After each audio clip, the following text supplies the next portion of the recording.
Coucou, bienvenue sur ma chaîne Shana Gérard Medium. Je vous retrouve aujourd'hui pour une nouvelle guidance sentimentale pour les vierges, ascendant lunaire et vénusien pour la semaine du 1er au 7 juin.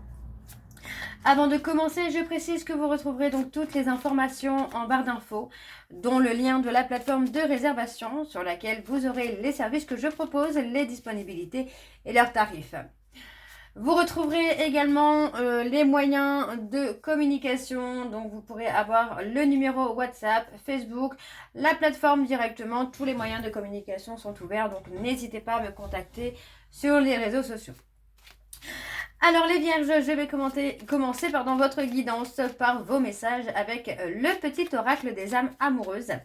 Je vais prendre 3 messages et 2 en dos. Vous prenez celui qui vous parle, celui qui résonne en vous, celui qui fait écho à votre histoire.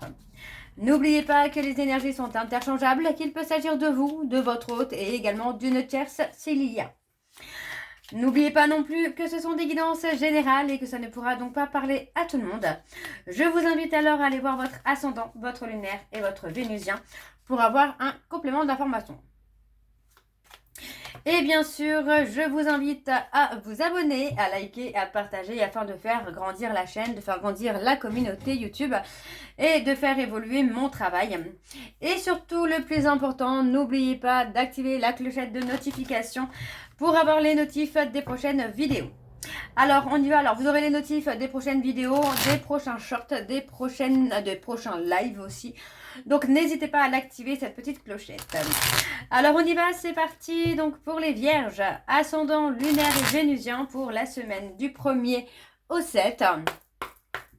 Allez, on y va. Donc, quels sont les messages, s'il vous plaît? Quels sont les messages, s'il vous plaît, pour les vierges? Alors, le premier message... J'ai des remords et des regrets. Notre situation aurait dû être différente, je le sais. Tout ce que je t'ai fait vivre, si c'était à refaire, je ferais autrement. Si seulement nous pouvions changer les choses. Alors, le deuxième message pour les vierges, ascendant lunaire et vénusien pour la semaine du 1er au 7. Je rêve de toi, tu es présent ou présente dans mes rêves et cela me procure un bien-être lorsque je me réveille le matin. Même si je ne te dis pas les choses concrètement, mon inconscient parle et vient vers toi avec bonheur.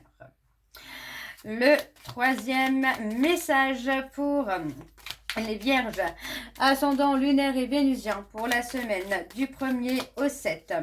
Allez, quels sont les messages, s'il vous plaît, pour les vierges, ascendant lunaire et vénusien pour la semaine du 1er au 7.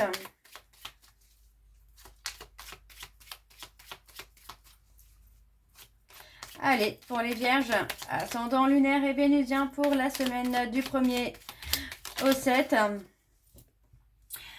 Prisonnier ou prisonnière de ma vie. Ma vie me pèse et ne me convient plus. Je me sens à l'étroit, je n'arrive pas à me décider, à tout chambouler. Je me sens pieds et poings liés. Garde foi, je vais réussir à me libérer. Et ensuite, nous avons je suis dans l'ego. Mon ego prend le dessus parce que je ressens mes blessures de rejet et d'abandon. Et j'ai peur de souffrir. Alors je cadenasse mon cœur et je m'enferme dans mon mental. Je veux changer, accorde-moi un peu de temps. Le dernier message, envie de bonheur avec toi. Je souhaite partager des moments avec toi. Je veux que nous soyons heureux ensemble et j'ai bon espoir que ce sera pour bientôt. Et le dernier, nous avons je te surveille. Donc voilà les vierges pour vos messages. On va donc tout de suite aller voir vos énergies avec l'oracle G. Et je vais bien sûr aller voir à la coupe pour avoir vos énergies dominantes. Alors on y va, c'est parti pour les vierges. Ascendant lunaire et vénusien pour la semaine du 1er au 7. Et on y va, c'est parti. Alors pour les vierges, ascendant lunaire et vénusien pour la semaine du 1er au 7. Quelles sont les énergies dominantes, s'il vous plaît, pour les vierges, ascendant lunaire et vénusien pour la semaine du 1er au 7. Allez, encore un peu pour les vierges, ascendant lunaire et vénusien pour la semaine du 1er au 7. Alors, on a le coup impulsif. Pour moi, on a quelqu'un qui ressent un peu d'impulsivité. Hein. C'est quelqu'un qui peut agir au quart de tour, qui a un côté de lui vulnérable. Hein. Alors, on a la lenteur. Vous voyez, pour moi, c'est quelqu'un qui a beaucoup de mal finalement à être apaisé, à être serein. C'est quelqu'un qui peut rester figé hein, dans une émotion pendant un petit moment. Pour moi, c'est quelqu'un qui est dans une blessure hein, durant l'enfance, voire l'adolescence, une blessure donc d'injustice dans laquelle il ou elle est resté figé pour le moment. Donc on parle d'une situation pour moi où cette personne reste dans une autodestruction, un auto-sabotage. Pour moi, cette personne a tout simplement peur d'être dans une relation superficielle. Hein. Donc c'est quelqu'un qui peut être dans le mensonge, dans l'abus. On a peur aussi, enfin pour moi cette personne est aussi peut-être dans la peur qu'on abuse de lui ou d'elle, de ses sentiments, de l'amour qu'il a pour l'autre. Hein.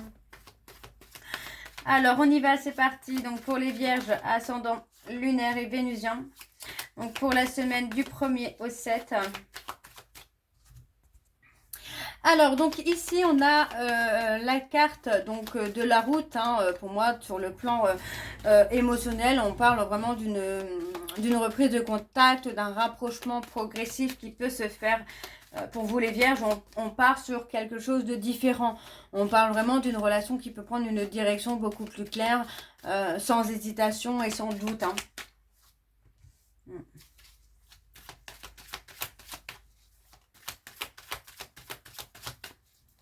Allez, pour les vierges, ascendant lunaire et vénusien, donc on a l'apaisement. Moi, j'ai quelqu'un qui veut construire les choses, qui veut avancer dans le domaine alors financier, professionnel. On a des personnes pour moi qui ont envie d'être apaisé, d'être serein en tout cas dans certains domaines de sa vie, justement pour aller sur autre chose sentimentalement, sur une relation qui pourrait être beaucoup plus claire et qui pourrait être beaucoup plus stable, d'accord? Une relation où pour moi il n'y aura pas forcément d'hésitation. Alors, on parle de travailler. Vous voyez, on parle de travailler, de s'économiser. Alors, on va regarder un petit peu, mais moi, j'ai quand même une notion de richesse, d'évolution. Moi, j'ai quelqu'un qui s'est peut-être économisé par le passé, sentimentalement, qui a pu garder ses émotions, ses sentiments pour lui ou pour elle. Alors, donc ici, avec notre petit écureuil, on parle d'un travail intérieur qui doit être fait après une période compliquée. Donc, c'est ce qu'on a. Hein. On a clairement un travail émotionnel hein, qui se fait. On parle clairement d'un amour qui est sincère, mais dans lequel, effectivement, il y a l'envie de vouloir construire, mais aussi l'envie de vouloir réparer hein, les choses. Hein. On a clairement un amour sincère hein, qui est présent pour vous. Hein. Pour moi, j'ai quelqu'un qui a la volonté d'améliorer la situation, d'améliorer la relation. Donc, on parle de construire quelque chose. Pour moi, on a une relation qui évolue lentement. On parle d'une avancée qui se fera positivement, mais assez lentement. Malgré tout, on parle d'une évolution qui sera quand même profonde. Donc, ça peut demander du temps. D'accord? On ne parle pas de vouloir aller très très vite.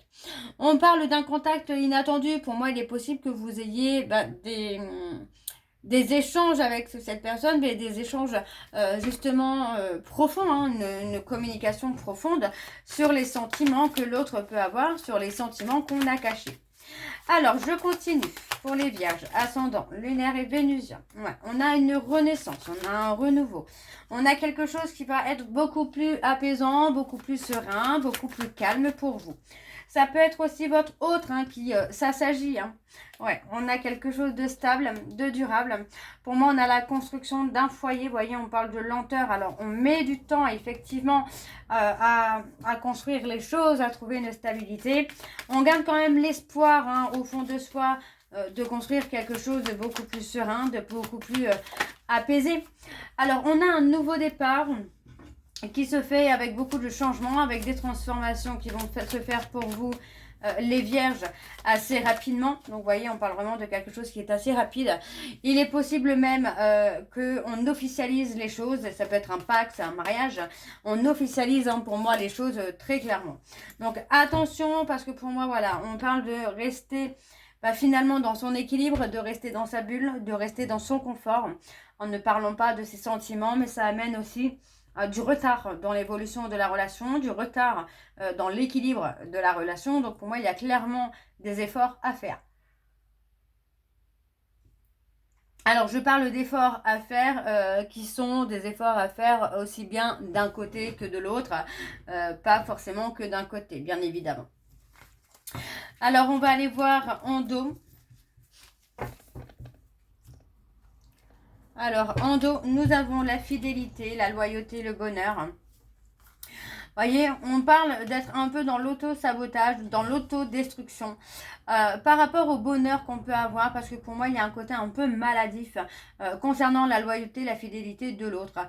On a pour moi ici le besoin d'apaiser cet auto-sabotage, d'apaiser les peurs, les doutes, parce que pour moi, il n'y a pas de peur, il n'y a pas de doute. On a le côté surveillance, donc pour moi, vous voyez, on met fin. Pour moi, on met fin à une situation où on a surveillé la personne qu'on aime de peur finalement qu'elle nous trahisse. Il peut s'agir d'une personne Capricorne, Verseau, Poisson, mais on peut parler aussi d'une période qui a stagné, justement, d'une relation qui a pu stagner par peur d'être trahie. Ok, on va aller voir avec l'améthyste Love, et je vais également aller voir à la coupe pour avoir vos énergies dominantes.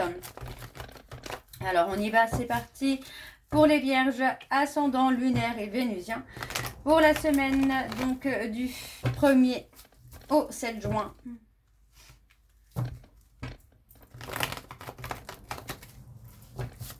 Allez, c'est parti, on y va.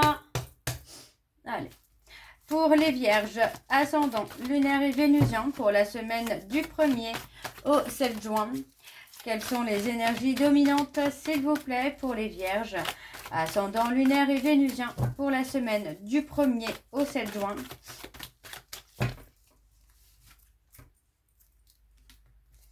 Ouais, on a l'ancrage, la stabilité. Vous voyez, pour moi, on a une personne qui va se libérer de son passé, qui va se libérer des peurs de son passé.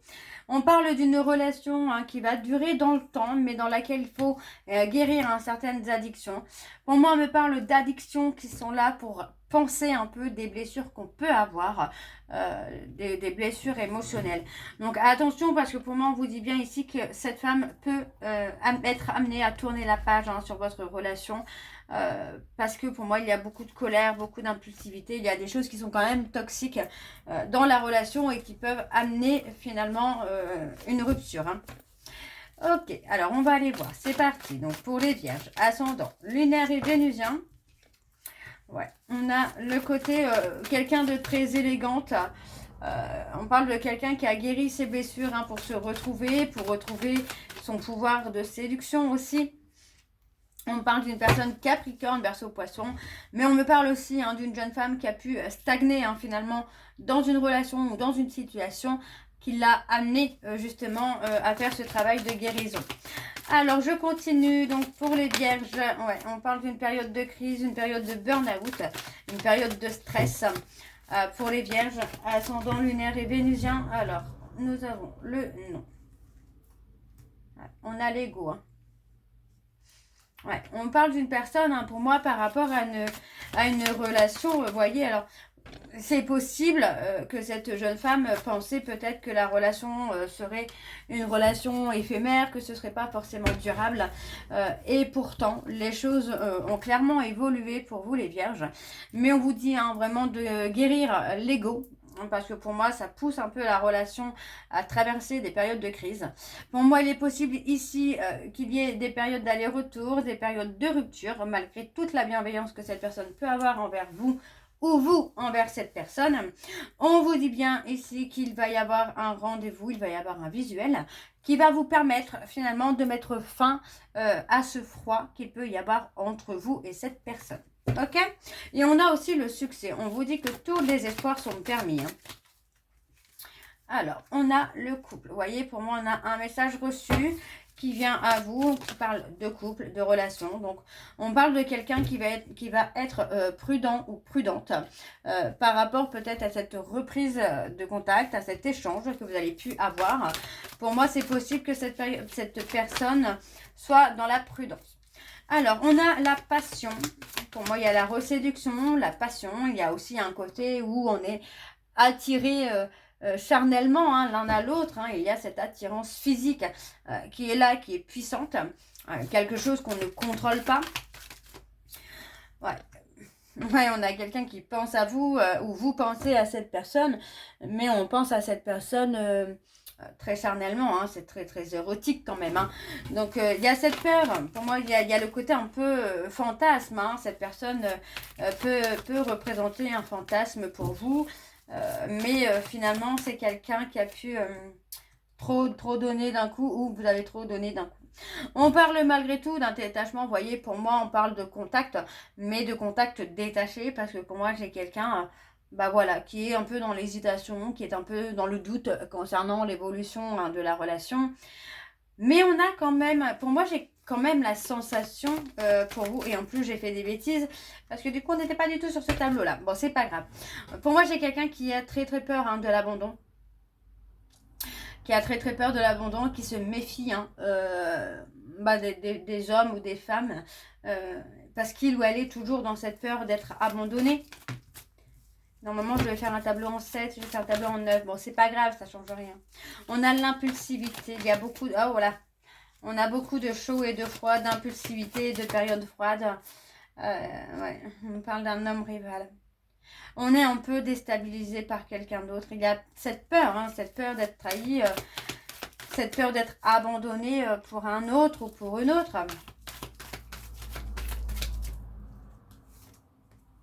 Ouais. On parle de transformation, vous voyez, pour moi, on parle d'une personne qui a vécu un schéma répétitif pour qu'il ou elle se transforme. Et j'ai l'impression que c'est quelqu'un qui est dans l'ego et qui ne veut pas... qui ne veut pas forcément admettre qu'il ou elle a des blessures à régler. On parle de la blessure d'injustice. Ouais, et on parle de reprendre le contrôle de sa vie, là. C'est nécessaire pour vous, les vierges, de reprendre le contrôle de votre vie. Parce que pour moi, il y a cette peur, finalement, que votre autre soit attiré par quelqu'un d'autre, par un homme rival ou une femme rivale. Il y a cette crainte, finalement, d'être abandonné, d'être... rejeté clairement là par rapport à un homme rival ou une femme rivale. Donc on est vraiment sur une blessure ici d'injustice et de trahison qu'il faut guérir. On a la transformation, pour moi il y a clairement de l'évolution, mais il faut travailler sur les blessures. Vous pourriez être heureux ou heureuse avec cette personne, mais moi j'ai l'impression que vous allez vous en rendre compte vraiment quand cette personne va se détacher. Ok, bon, on va aller voir en dos. Bon, on a quand même du succès malgré tout. On a des non-dits. Pour moi, vous voyez, on parle de non-dits qui sont déstabilisants dans votre relation, qui provoquent quelque chose quand même de toxique. Et pour moi, c'est des choses qu'on ne dit pas, mais par ego. Par ego. Et on vous dit de vous libérer de votre passé pour retrouver une stabilité et un ancrage. Donc clairement, ça fait référence à votre passé. Il y a eu des choses qui ont été déstabilisantes pour vous et que vous reproduisez aujourd'hui pour ne pas revivre justement tout ça, quoi. Ok, bon. Alors, on va terminer cette guidance par vos messages avec les réponses sentimentales. Je vais prendre 3 messages et 2 en dos. Vous prenez celui qui vous parle, celui qui résonne en vous, celui qui fait écho à votre histoire. Donc, on y va, c'est parti. N'oubliez pas que les énergies sont interchangeables, qu'il peut s'agir de vous, de votre hôte et également d'une tierce. Alors, on y va, c'est parti. Pour les vierges, ascendant lunaire et vénusien, nous avons « Je reviens te chercher » en négatif. Pour les vierges, ascendant lunaire et vénusien, pour la semaine du 1er au 7 juin.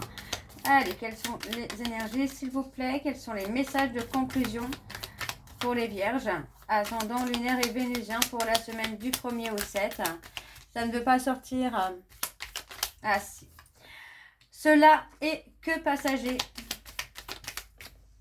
Et nous avons, j'ai besoin de preuves. Vous voyez, on parle, tu es dans mon cœur et c'est compliqué pour moi en ce moment. Mais je t'aime depuis bien longtemps. On a quelqu'un qui traverse une période de chaos actuellement. Les vierges, mais rien de... Ça peut être vous d'ailleurs, qui traversez une période de chaos trop compliquée en ce moment, trop de choses à faire. Donc voilà les vierges, j'espère que cette guidance vous parlera. N'hésitez pas de me dire en commentaire si ça vous parle ou pas. Moi je vous retrouve très bientôt pour la suite des guidances du mois de juin. En attendant, je vous embrasse, je vous dis à très bientôt et surtout prenez soin de vous. Bisous.